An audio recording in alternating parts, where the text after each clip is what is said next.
ដឹងជំងឺតាមរយៈមុនការកាត់មុននៅលើផ្ទៃមុខគឺជារឿងដែលគួរឲ្យរំខានបំផុតពិសេសមនុស្សដែលទើបពេញវ័យព្រោះថាបើទោះបីមុនតូចឬធំគឺធ្វើឲ្យស្បែកមុខរបស់អ្នកឡើងគ្រើមនិងបាត់បង់សម្រស់ការកាត់មុនអាចជារឿងធម្មតាសម្រាប់មនុស្សមួយចំនួនព្រោះថានៅពេលដែលអរម៉ូនប្រែប្រួលឬផ្ទៃមុខឧស្សាហ៍ប៉ះទៅនឹងធូលីដីឬអ្នកប្រើប្រាស់លេឬម្សៅញឹកញាប់វានឹងធ្វើឲ្យស្បែកមុខកើតមានមុនហើយវាក៏អាចបាត់ទៅវិញជាធម្មតាតើអ្នកដឹងទេថាការកាត់មុននៅលើផ្ទៃមុខក៏អាចជាសញ្ញានៃជំងឺមួយចំនួនផងដែរថ្ងៃនេះនីតិសុខភាពសូមបង្ហាញលោកអ្នកអំពីការកត់សម្គាល់ជំងឺតាមរយៈការកើតមុននៅលើផ្ទៃមុខទី1មុននៅលើថ្ងាសយោងតាមក្បួនវិទ្យាសាស្ត្រតំបន់នៅខាងលើរោមចិញ្ចើមគឺតាក់ទងទៅនឹងថង់ទឹកប្រមាត់និងថ្លើមរបស់អ្នកដូច្នេះបើមុនលេចឡើងនៅលើថ្ងាសគឺជាការព្រមានមួយតាក់ទងទៅនឹងបញ្ហាប្រព័ន្ធរំលាយអាហារថ្លើមនិងសុខភាពមិនល្អដូចជាការគេងមិនគ្រប់គ្រាន់ពិសេសនៅពេលដែលអ្នកស្ថិតនៅក្នុងភាពតានតឹងធ្ងន់ធ្ងរដើម្បីព្យាបាលអ្នកត្រូវផ្លាស់ប្ដូររបៀបរស់នៅរបស់អ្នកគេងយ៉ាងហោចណាស់7ម៉ោងនិងផឹកទឹកឲ្យបាន2លីត្រនៅក្នុងមួយថ្ងៃដើម្បីបន្សាបជាតិពុលលើពីនេះទៅទៀតអ្នកមិនគួរញ៉ាំស្ករនិងទឹកដោះគោច្រើនពេកទេព្រោះវាអាចបណ្ដាលឲ្យប៉ះពាល់ដល់រន្ធញើសទី2មុននៅត្រង់ច្រមុះ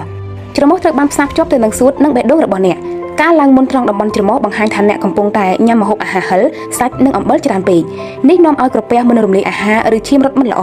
ផ្លាស់ប្ដូររបបអាហាររបស់អ្នកមកញ៉ាំផ្លែឈើបន្លែត្រីនិងប្រូតេអ៊ីនអ្នកក៏គួរតែតាមដានសម្ពាធឈាមរបស់អ្នកនិងបន្ថែមវីតាមីន B នៅក្នុងខ្លួនផងដែរទី3មុននៅលើថ្ពាល់ខាងឆ្វេងពាក់ព័ន្ធទៅនឹងថ្លើមប្រសិនបើអ្នកមានមុននៅលើថ្ពាល់ខាងឆ្វេងសូមព្យាយាមជៀសវាងការធ្វើការធ្ងន់ធ្ងរក្នុងអំឡុងពេលនេះ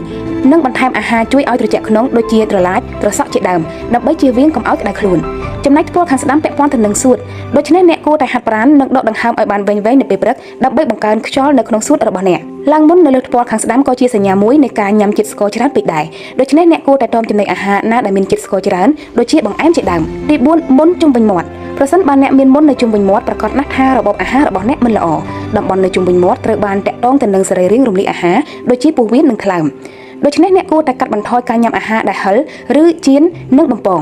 ហើយអ្នកគួរតែញ៉ាំផ្លែឈើឲ្យបានច្រើនវិញទី5មុននៅលើចង្កា